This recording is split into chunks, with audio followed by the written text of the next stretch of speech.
We'd like to sincerely thank our Patreon supporters. Hey, what's going on, guys? I am standing in front of the house, and it's a beautiful rainy morning. I was supposed to get some outside work done today, and of course the weather is going to play against me. It's been like this. I guess there was a hurricane somewhere way offshore, and it's just been dumping rain on us and kind of messing up my plans. Behind me, I got some, Kagan hatched out some baby chickens. I think she's got some more in the incubator that are due to hatch out. They're doing great. I also want to mention those cages. You know, remember I said I wasn't going to be building any for a while, but that's actually what I've been working on. It's been easy to work off the scooter and stand and work. I do have these two 4x4x6s with the PVC floors and the vinyl coated 1x1 screen. Those two are ready to go, and I should have 4 of these guys ready to go shortly in the next day or two, with the 1/2 inch by 1/2 inch galvanized mesh and the PVC floor. I think I'm just waiting for screen that'll be here in another day. And now the rain stopped, but it'll probably start back up in just a couple minutes. So as you know, this time of year, it's all about winter preparedness. And you know, I'm behind on so much stuff from my injury. Where do I start first? I wanted to get some of those cages done, so I had a little income coming in. And we got a couple monitors for sale on MorphMarket and stuff like that. So there is little stuff going on. The boat has been a big distraction. You guys saw in the past video where I got the boat, and of course it's been a nightmare. I think we're gonna have to take the guy to small claims court over the boat. That's a whole long story. You guys might even be able to see across the lake in the far corner of the property, there is another boat sitting over there by the enclosed trailers. Once I'm past my winter rush, I will probably get the bar area done, the shop doors done, and then that boat will probably go in the shop, and I will strip it down to the bare hull and build a whole new cap and deck and everything out of Cusa board, fiberglass it all in, paint it, put sea deck on it, and build what this boat should have been, and then transfer the motor, trolling motor, power pole, and everything over to the boat that's built right. Again, total long story. So the truck is loaded up with gray pipe. This is funny. Floor dollies. It is cheaper at Harbor Freight or Home Depot to purchase a dolly with 4 wheels than it is to buy the casters individually. I think all 4 of them cost the same as 2 individual wheels. So I'm ending up with a pile of those. I don't know what I'll use them for, but we're gonna walk through the shop. This truck's about to leave shortly to go to paint.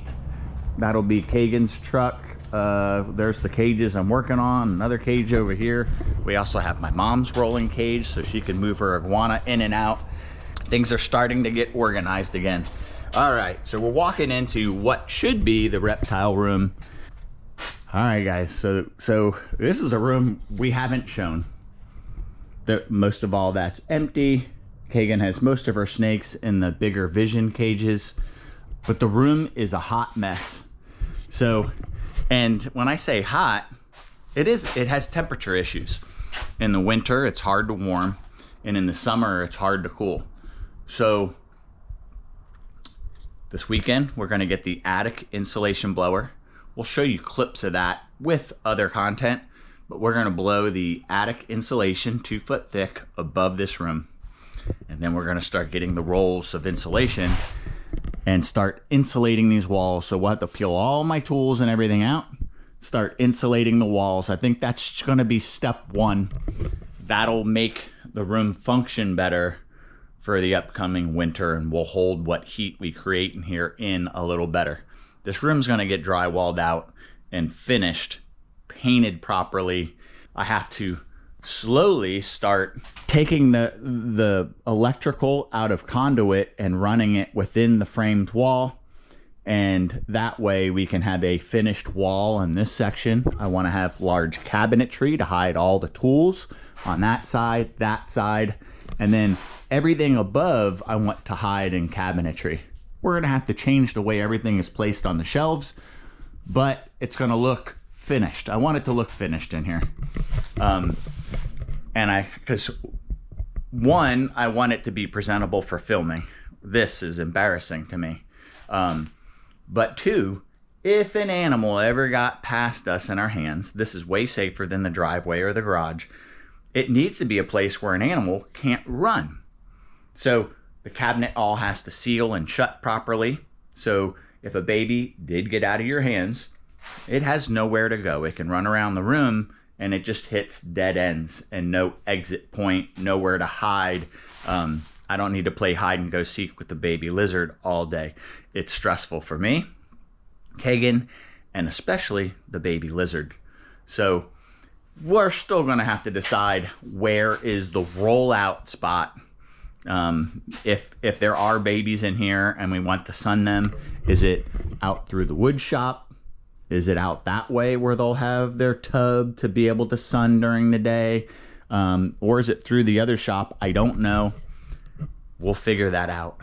But the biggest thing right now, I think I want to handle that wall and get all of that wire into the wall, because I think when I insulate that wall, I want to finish it. And so the biggest thing to do there, as you saw the gray pipe, is, and that was an expensive Home Depot visit, is the heavy gauge wire that has to be ran. All right, we're in the bar area, which is also a hot mess because it just stopped in the middle of it. Right now, the power is being fed through an RV box. I guess they stored their RV in this large area. So that needs to be moved and it needs to pop out right here. So we'll have a box and then it will drop down below the deck. I have these boards that I left at 2 foot right here, guys. I'll be able to remove those and then crawl underneath the deck to work, and then it should be a straight shop with gray pipe so the wire can't be touched by any animals, chewed on, or anything like that. And then I'll do that 40-something foot run, and we'll do another box over here at the edge of the deck. Now from there, then the wire has to pop out past that slab, and then it has to run to our cages to another box. Now, I spoke with my electrician and I know what gauge wire we need to run and everything. We're running another hot lead, and that additional hot lead will power whatever fountain or anything we do in that play area in the future. So I don't want to do this twice. I was hoping to be able to borrow somebody's equipment to dig this trench, but I mean, at this point, I might just dig it, whatever. Dig the trench. I think it's got to be 18 inches or 24 inches deep.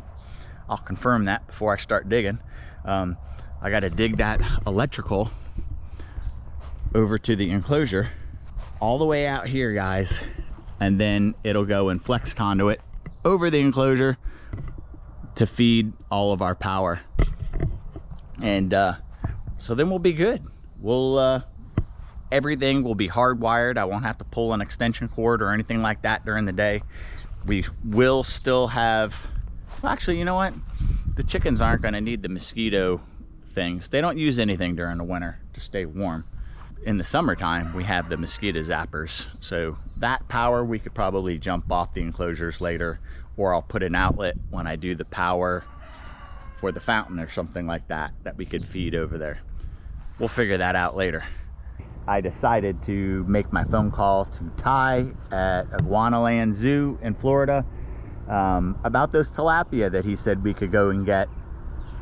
And so I guess we're setting that up, trying to make an appointment for that so we could finish that video up about the lake.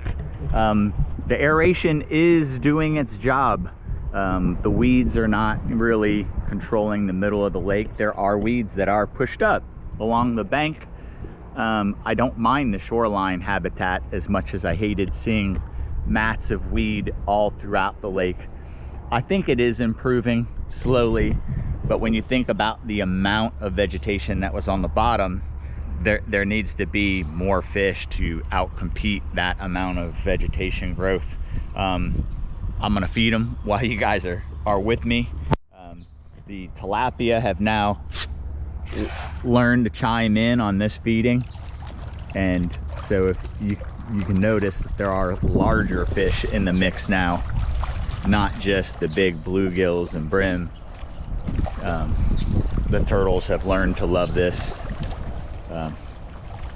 Kagan's gonna be upset. This is one of her like favorite times. She has named all the turtles. She knows this little slider by name, the soft shells. I haven't seen Big Mama lately. Oh, there's one of the koi. I don't know if you guys can see that down on the bottom, that gold glow down there.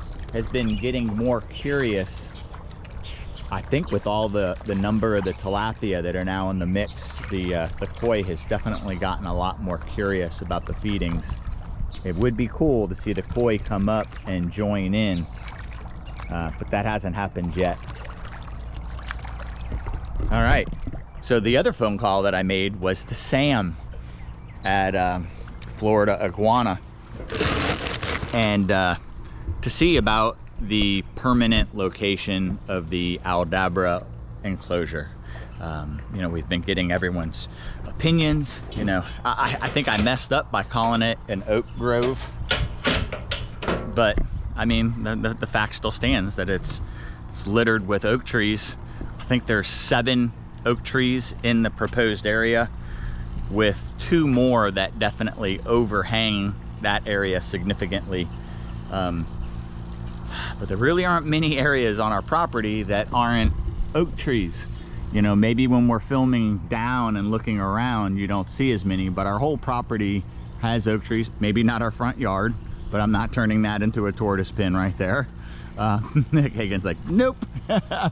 And then there are areas like on the side of the shop that is a driveway, because the trailers are supposed to park on the back portion of the property behind everything into the back corner.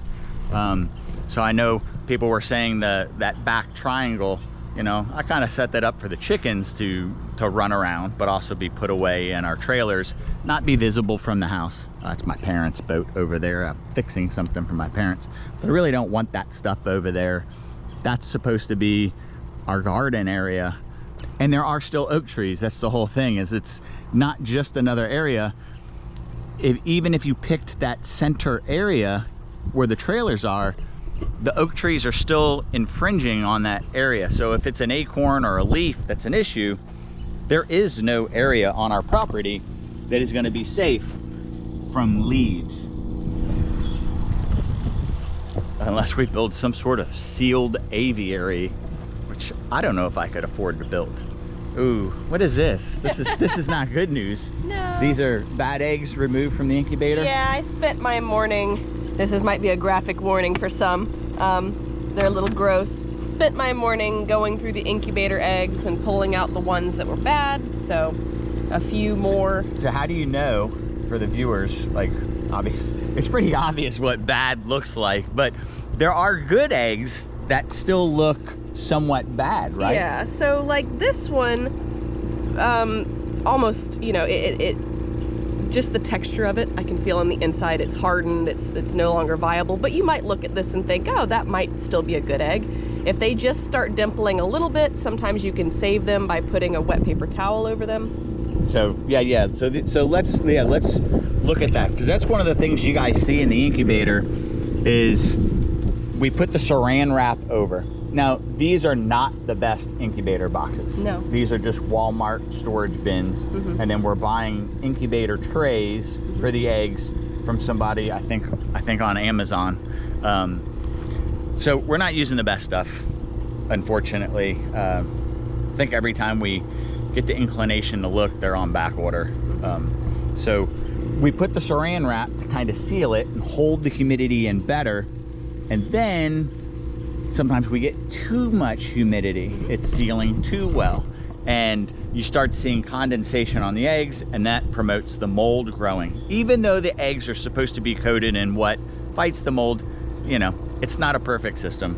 Maybe if they were in the ground, it would be more perfect. But so then you have to use the foot powder sometimes, wipe the mold off. The antifungal foot powder. Antifungal. But just because there's mold on an egg doesn't mean it's bad. And just because it's dimpled doesn't mean it's bad. Like you said, you could put the wet paper towel over it and promote it getting more hydration, and all of a sudden they'll plump back up, and then they'll be good again. Yep. But you said this one had some hardness inside that I picked it up, and you can just feel it doesn't feel right. It feels like a big hard rubber ball inside, so that's definitely bad. And then in comparison, you sure you want to touch that? Yeah, I've already done it today. That one's definitely bad. And this has that same hard, weird feeling to it. Now they sell these for a lot of money at Asian markets, don't they? No. No? 10,000-year-old eggs or whatever? Okay, let's get past the eggs and my bad jokes and walk back to the enclosures. All right, walking down hallway 1. I see Sally is out. I see bumblebees in his water, but I want to discuss Sally for a moment because people keep asking, when are Sally and Slinky going to get paired? So Kagan dug up the whole, the lid is still sitting here, the whole lay box for her again yesterday, because we saw her swell up, we saw her digging, and we have not found eggs. We haven't found eggs anywhere. There hasn't been really any digging in her enclosure, just in the box where it's supposed to be. Granted, there's no heat mat. It's not a right soil mixture. So Kagan is sitting with Sally. Her weight looks so much better than it was before. I'm sure that door is shut. I do seem to make her more nervous than just Kagan by herself. But I haven't been out here lately, and Sally's probably a lot less used to my voice. She is a beautiful lizard, but she has to lay eggs, she has to cycle. We have to know all that properly. The process almost has to happen twice before there is ever any hopes of a Slinky introduction. And the problem is that she was hit with food so hard before we got her.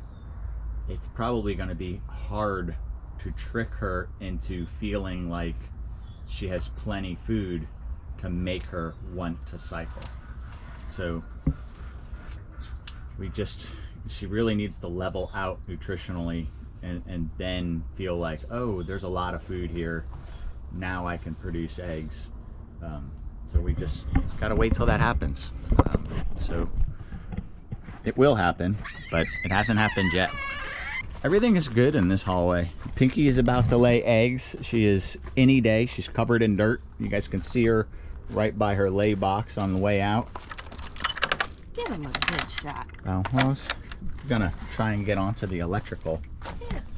There's Pinks. No, shoes are not food. But you can see her ribs are showing, her hips. She's definitely very, very close with a big, big belly. And she still has one good egg, or do we not have that? It's still going. We still have a good egg from Pinky in the incubator. It's been like 76 days, that egg's still going. Oh, wow. That is awesome. So the electrical is all good in this hallway. So we don't have any concerns here. This hallway is ready for winter, other than flaps, removing the shade cloth, which you guys will do with us pretty soon. And when I say us, poor Kagan has to go up there and take that down. We did just, I don't have it on MorphMarket yet, but we did mention in a past video the male black dragon Drago, who is actually out. I did try to get him in a previous video. He is going to be up for sale, or is up for sale. If anyone is looking for a male black dragon for a breeding project, he's not a puppy dog tame animal. but he is manageable. And you know, it's not a run and hide animal. You see he's out on his shelf, and that's definitely better than some. And at times you've made better progress with him. He tongue feeds. Yeah. She's getting ready to lay. Miss BB. Pasta. It was funny. I was just telling Jerry that she didn't look as big as she did the last time she laid, but in this position, she looks pretty huge. You look good, BBs. So while we're here, you guys can see this is the flex conduit that runs up top there, drops the power down, and it brings the power from row 1 to row 2. And that's what I have to complete from row 3 to row 4, is that flex conduit jump, and then do all. That other hallway's gonna be locked. Oh, it's gonna be locked from the back. Can you guys tell how little I've been out here? Oh God, so bad. I keep it locked down. All right, we're walking down hallway 2, and I don't know why. I mean, I just have to show it because it's really the cutest thing to see that lizards do show affection. Especially these rock monitors. She is laying there, relaxed as can be, eyes closed. She is still trying to gain her weight back from laying eggs, but she is just so relaxed laying on him. And why wouldn't you feel safe? She is happy. She's probably also stealing some of his body heat on this somewhat cloudy, cool morning. I could see where he might bring or attract more heat than her little body could. A lot of body mass. He's just staring at my hands to see if I have an egg or some sort of food for him. So in this hallway, guys, 10 electrical boxes in the jumps is what I have to do all the way down this row. What's that gonna cost? All the way down there, and then that jump. So while the sun is out, I don't know if I shouldn't start on some of the outside stuff or some of the inside stuff. I mean, it would make sense to start outside, but really I want to work my way out here, and I think I will do that. I think I may work my way out here, because it wouldn't be bad if I was doing those outlets, say when Kagan is out here doing the shade cloth. I don't think that the outlets will take a terrible amount of time. I don't think it'll be too bad, but that's what we'll do. I'll you guys kind of see the layout of everything, and I'm gonna get started. Daily egg, Diamond. Come on. You ready for it? Come on. Come on, girl. Come on, girl. You have to come down from there. Maybe she'll be good enough to eat it up here. So Diamond is normally on the floor when I first come out here to check on everybody during the day, and she has actually been coming when called because she knows I've been giving her a daily egg recently. And here's the very cool thing about her. Oh, she's a little grumpy. It's been a little rainy. So I've got this egg in my hand. Here, look. Look at it. It's me. It's so weird. It's so weird. When it's just you, it's different. So she smells that egg, and she wants that egg. But if I hold it in my hand like this, she won't try and bite my hand. She waits till she smells the egg again to take the egg. She's so gentle and smart and precise about it. It's been like the coolest thing. We do this every single day. We have a little routine about it. That's awesome. No. Oh, and there goes all the egg. Yeah. Oh, between the lay box and the hide box. Perfect. All right, guys, it's the next day. We worked until dark yesterday.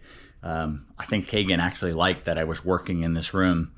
she came in here and started cleaning all of her snake enclosures one by one, and she hand peeled the shed off of one of her ball pythons. And this, I mean, it's every bit of 6 feet. That's a ball python shed touching the ground right there. And it's even with my head. Pretty wild. Oh. She hand peeled that off one of her snakes. So today I've got to run to Home Depot, get some more breakers, but I've ran my wires, got everything in the boxes. Covers go over that. The covers will be exposed because you can never bury a junction box in the wall. It has to be accessible. But, you know, I started this project and just wanted to get the electrical to the enclosures. But the goal after this is to insulate that wall and get it covered up to get that room done. So I went quite a bit deeper and rewired everything for, let's see, our cook station will have its own breaker and the couple outlets maybe for phone chargers or something like that out here. We have the service for the pumps for the turtle pond area that will be there later. So that's already ran. That's that drop down there. This drop down is the electrical to our enclosures. That's on 10 gauge wire. Is it 10-aught or 10 gauge? I think 10 gauge.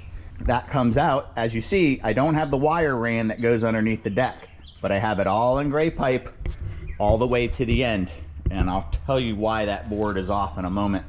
This is not attached to the box yet, but it is just loosely ran out. This is where the switch is going to be, so I have to put a box here. This switch will control the, what do you call those string lights that will go around the bar area, the fans in the upper corners, possibly a thermostat vent fan, and also, what else does it run?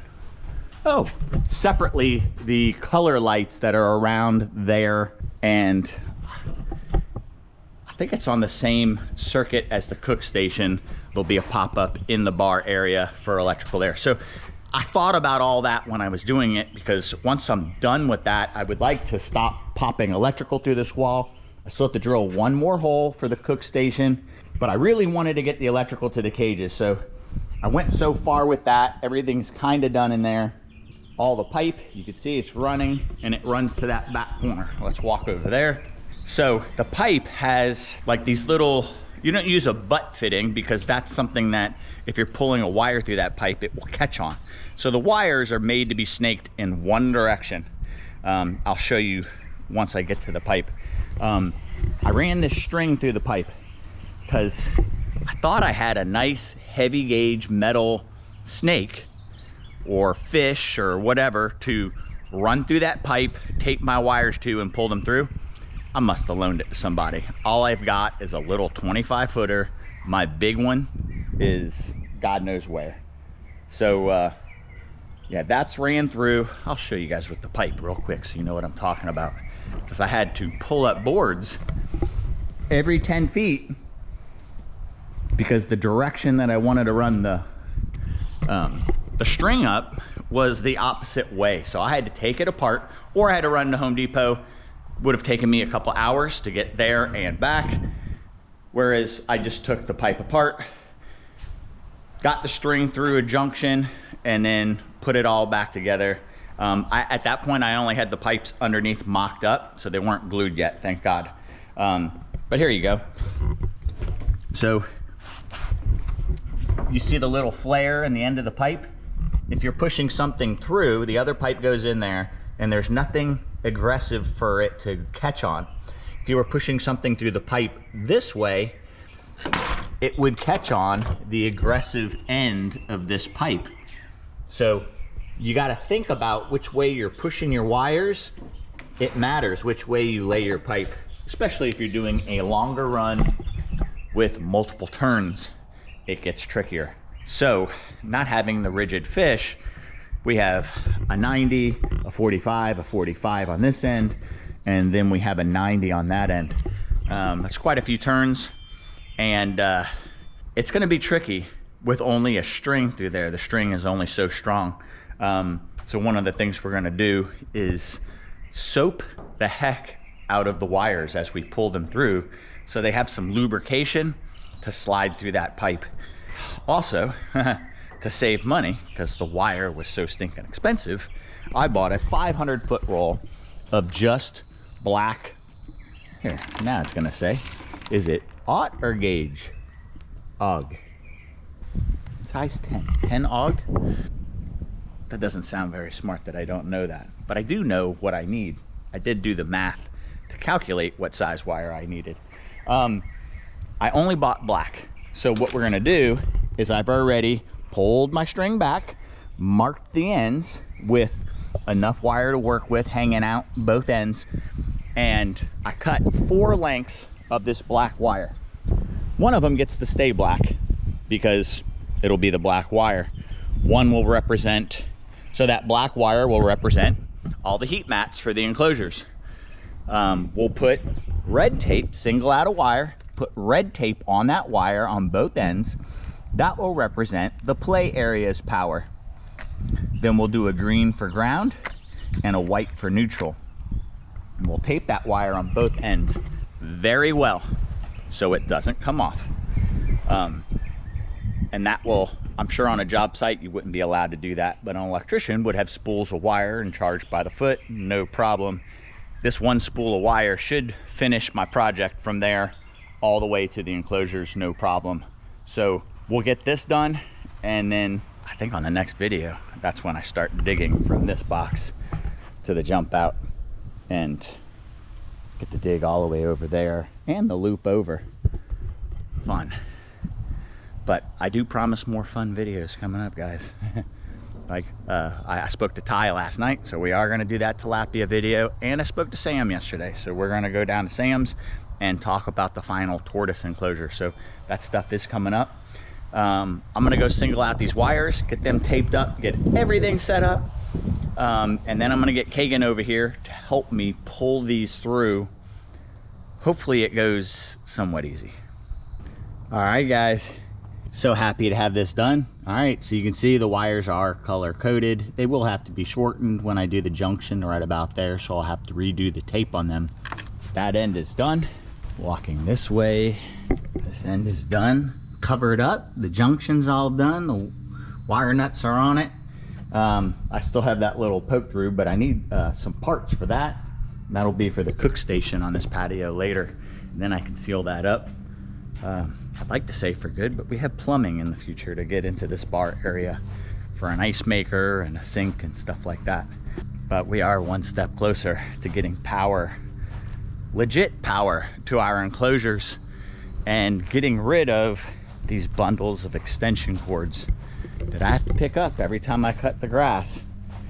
These giant extension cords that are heavy and filthy. And one day I'm gonna forget to pick them up and run them over with the lawnmower, and that's an expensive cord to replace. It'd be really nice to have that done. And we'll have the power out here for the future water feature in the play area. Pretty exciting. I'm gonna switch gears and go work on some enclosures and end this video here, guys. As always, thank you for joining me. And don't forget to like, share, subscribe, comment, and ring that notification bell like that. We'll see you soon.